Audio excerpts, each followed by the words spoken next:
A short topic on tissue culture has also been discussed here. You all are aware with this term as you have studied in Standard 9. So let us brush up our information with respect to tissue culture. Tissue culture is the growth of tissues or cells separate from the organism. This is typically facilitated via use of a liquid, semi-solid, or solid growth medium, such as broth. So broth is a nutrient medium for culture of bacteria or agar. Now in the lesson microbiology, we had studied that how useful microorganisms are grown in the laboratory in a nutrient medium.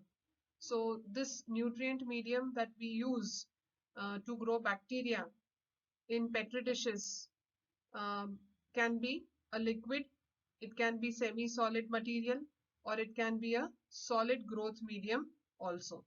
And it is called as broth, or it can even be agar.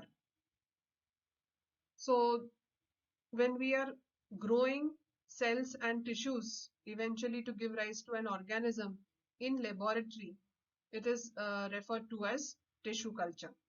Now, this particular process of research or work is also called as in vitro. So in vitro, what we do is that the experiments are performed outside a living organism. That is, in a laboratory, we grow the cells and tissues or organisms. So this is what is done in tissue culture. Apart from this, we have another term that is called as in vivo.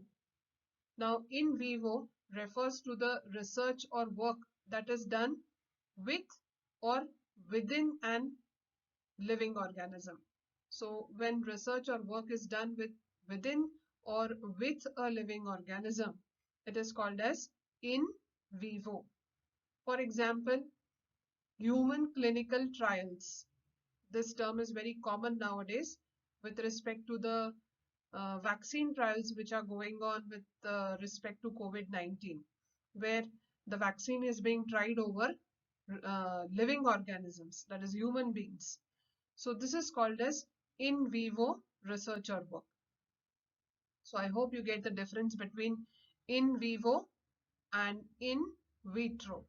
So in vitro is a tissue culture method that we are performing where we are growing tissues and cells in nutrient medium. So we can say that tissue culture is an in vitro method of growing cells, tissues, organs, or an entire organism in aseptic conditions and in controlled environmental and nutritional conditions. So here we will be talking about how plants are grown because this picture that we are going to discuss is with respect to the growth of plants through tissue culture. So we can use this method of tissue culture and we can grow plants because the space that is required through this method is less, then the speed at which the plants grow is very fast. You get disease-free plants. So there are a lot of advantages of this method of tissue culture. So this is one diagram which is taken up from your Standard 9 textbook, and you're just expected to fill the process or the various steps which are involved in tissue culture. So various processes in tissue culture here. This is the source plant. Then the first step would be bulb or corm of the source plant is obtained. Then there is primary treatment that is carried out, which is followed by reproduction and multiplication. Then it is followed by shooting and rooting of the plant. Shoot and root are formed. Then we have primary hardening and lastly secondary hardening.